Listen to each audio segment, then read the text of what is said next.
Ladies and gentlemen, boys and girls, artificial intelligences, any other androgynous sentient beings out there, it's the BNPR Show, number 4, a celebration of stylized rendering.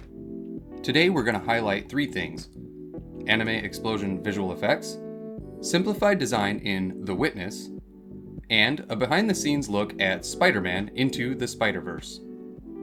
Let's do tutorials, tips, and tricks, starting with something simple, and then we'll ramp up the difficulty.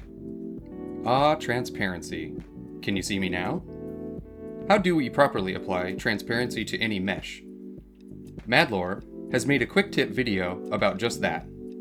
Even though this is very fundamental, sometimes you hack up a node setup with transparency that might break with more hacking. So keeping it simple is very important because you know how these few nodes work. If you start with a complex node setup for transparency with interlinking dependency, when you accidentally change one value, the error could propagate to, well, everywhere. Thus, a simple node setup is less prone to unwanted results. On to toon shading. There's no one way to make a toon shader. Art in Motion Studios on YouTube made a fundamental Nodecraft tutorial on a simple but slightly uncommon toon shader setup. Here he evolved the idea of solid bending colors, which is the core style of toon. It's very refreshing to see other methods used to make toon shaders. Go give it a watch. It might inspire you to make toon shading that will fit your needs. Rigging grease pencil eyes. Have you ever thought about how to rig grease pencil? Because if you have, you may be thinking of the animatable lines on the characters in the Spider-Man Into the Spider-Verse. In this 3-part video tutorial series, Level Pixel Level introduces everyone to the tiny details of how to rig grease pencil. In the first video, he explains the fundamentals of rigging an eyebrow stroke. Then, he proceeds to weight paint it. He shows how to apply a good weight and enhance it with bendy bones for smoother bending. All these are deformer bones. In the second video, he explains how to make control bones to help with rigging. When animating, you do not control the deformer bones directly. The reason for that is that there can be so many bones and constraints, making it very hard to select which bone to manipulate. Hence, we make a few control bones as mechanisms to control the deformer bones. The control bones are simply constrained to the deformer bones.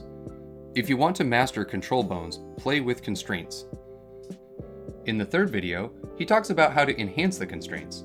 He did a parent of parent setup, making one more bone at each control bone, so that he can apply a location transform without getting any rotation error. Parent of parent setup is pretty deep and worth some exploration. If you follow along his video, you will learn many rigging tricks. Time well worth spending. On to anime style effects. Stylized explosions are quite technical to produce. The creator must have a pair of keen eyes on spatial and temporal details. Cody Winch is such a person. In his older video on the topic, he introduced the concept. The whole setup is mostly geometry deforming without bones. It is mainly done using geometry modifiers. The original setup is pretty heavy and very task intensive on both CPU and GPU. To solve that problem, in his latest video, he removes all subdivision surface modifiers and instead uses the bevel modifier to make selective subdivisions. The result is crisp edges at a much lower poly count. Go watch his videos and support him via Patreon. NPR Games. The Witness is a game about exploring an abandoned island and solving puzzles. This time, we will talk more about the design instead of the algorithms. From the developers. First, The Witness is simplified reality. Second, it is pleasant and harmonious with minimal visual noise. And third, their most important core design is the art must extend core gameplay. With those points applied, these are the results.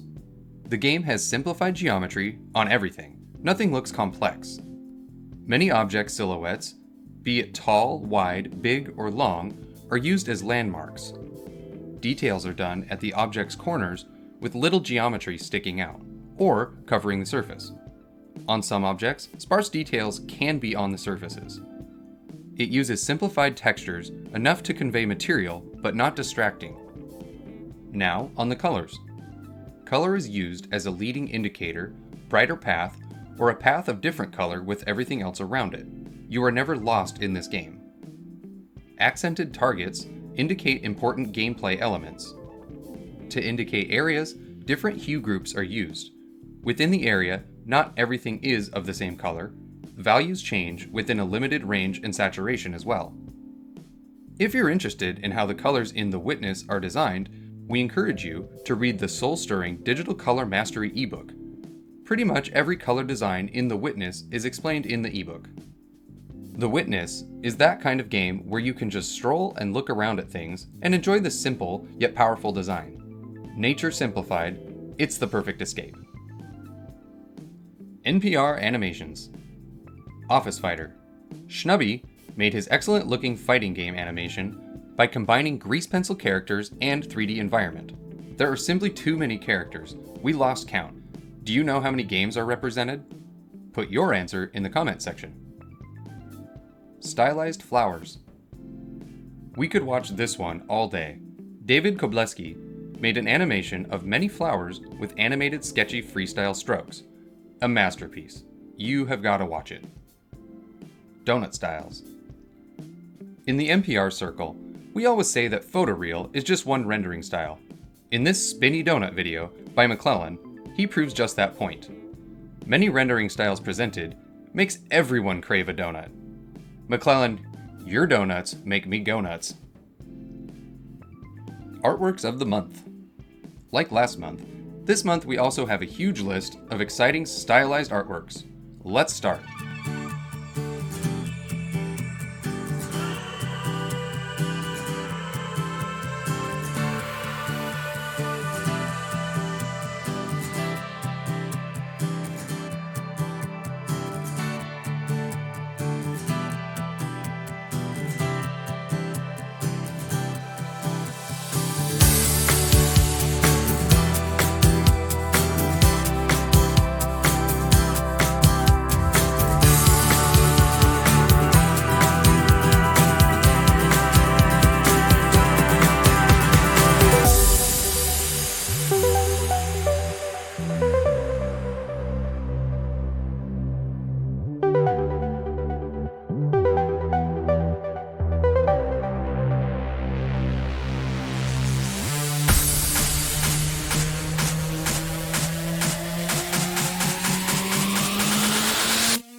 must tip our baseball caps to @Haydenator on Twitter for transforming the concept artwork by @Mayoko into 3D.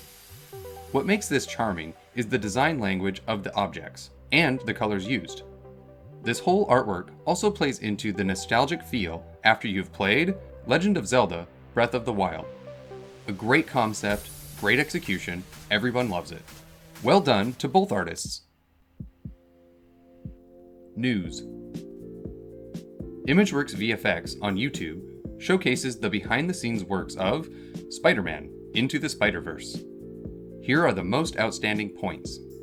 The CG is too rigid. Artistic intention over procedural and algorithms. Something we have discussed indirectly in the previous show when we showcased Guilty Gear Xrd's presentation slides. Every character not only has a different look, but they have their own animation styles. Animating on twos means even cloth simulation is also animating on twos, something that Blender physics cannot do by default. We are glad to be proven wrong on this point, however. There is a break in the perspective rule for graphics and emotional intent, so nothing in any shot is as perfect as normal CG. It uses particles to drive animated sprites and add more stylized VFX, making sure that no one VFX is purely done in a procedural process.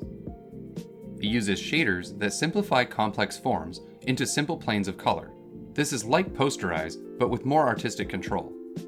These are very exciting techniques, so hit the show notes for the links to all the videos. Version 5 of the NPR Shaders Collection by Morius Oberholster. The highlights of this update are: with new shaders, no drivers are needed. Old ones are still included, but are going away soon. New sharpness control for the actual shading so that smoother transitions can be done. If you want even more NPR shaders to broaden your stylized vista, go download the blend file after this show. Sad but true, we are at an end. So some real talk. If you are new here, welcome, and please subscribe. Tell your friends about the show as well. Then go clicking those cool links in the show notes. Also, clicking on these links is a way to get even more NPR greatness.